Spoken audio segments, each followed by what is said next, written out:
पूर्वी भारत और बांग्लादेश से टकराए शक्तिशाली तूफान अम्फन के कारण अब तक कम से कम 16 लोगों की मौत हो चुकी है। बीते 2 दशकों में आने वाला ये सबसे शक्तिशाली तूफान है। बंगाल की खाड़ी से उठे इस तूफान के कारण भारत के पश्चिम बंगाल, ओडिशा और पड़ोसी बांग्लादेश में तेज हवाएं चली हैं और भारी बारिश हुई है। तूफान के कारण कई जगहों पर सैकड़ों पेड़ जड़ से उखड़ गए हैं, हजारों घर नष्ट हुए हैं और लाखों लोग इससे प्रभावित हुए हैं। पश्चिम बंगाल में अम्फन की वजह से करीब 165 किलोमीटर प्रति घंटे की रफ्तार से तेज हवाएं चलीं और 5 मीटर तक ऊंची लहरें समुद्र तट से टकराईं।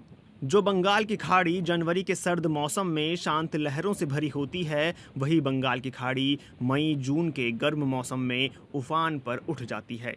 यह दुनिया की सबसे बड़ी खाड़ी है, जिसके तट पर लगभग 50 करोड़ लोग रहते हैं। विश्व इतिहास में आए चक्रवाती तूफानों का यह इलाका अक्सर गवाह बना है। एक आंकड़े के मुताबिक 35 बेहद खतरनाक चक्रवाती तूफानों में से 26 इसी बंगाल की खाड़ी में उठे हैं।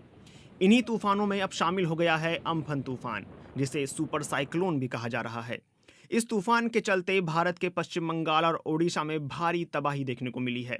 आखिर बंगाल की खाड़ी इतने खतरनाक तूफानों को जन्म क्यों देती है? मौसम विज्ञानी कहते हैं कि यह इलाका तूफानों के लिए सबसे खतरनाक इसलिए माना जाता है क्योंकि यहाँ पर चलने वाली तेज हवाएं तट पर आने वाली लहरों को जोर से ऊपर की ओर धकेलती हैं, जिसके चलते आमतौर पर तूफान के साथ पानी भी खाड़ी के ऊपर चला जाता है और इसे एक बेहद खतरनाक बना देता है।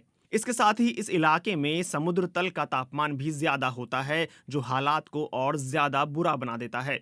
भारत के मौसम विभाग के प्रमुख एम महापात्रा कहते हैं कि यह एक गर्म समुद्र है, जिसके चलते यहाँ बेहद खतरनाक तूफान आते हैं।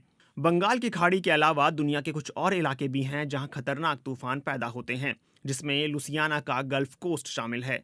लेकिन मौसम विज्ञानी बॉब हेंसन के मुताबिक बंगाल की खाड़ी के आसपास आबादी बहुत ज़्यादा होने की वजह से इससे प्रभावित होने वाले लोगों की तादाद भी बढ़ जाती है और यह सबसे खतरनाक तूफान में तब्दील हो जाता है। बंगाल की खाड़ी में लगभग हर साल तूफान आते हैं, जो आंध्र प्रदेश, ओडिशा, पश्चिम बंगाल और बांग्लादेश को प्रभावित करते हैं। साल 2007 में सिद्र तूफान के कारण बांग्लादेश में 3500 से अधिक लोगों की मौत हुई थी। साल 1999 में ओडिशा से टकराए सुपर साइक्लोन ने करीब 10,000 से अधिक लोगों की जान ली थी। इससे 8 साल पहले आए एक तूफान के चलते बांग्लादेश में कम से कम 1,39,000 लोगों की मौत हुई थी। साल 1970 में तूफान और बाढ़ के कारण कम से कम 5 लाख लोगों की मौत हो गई थी।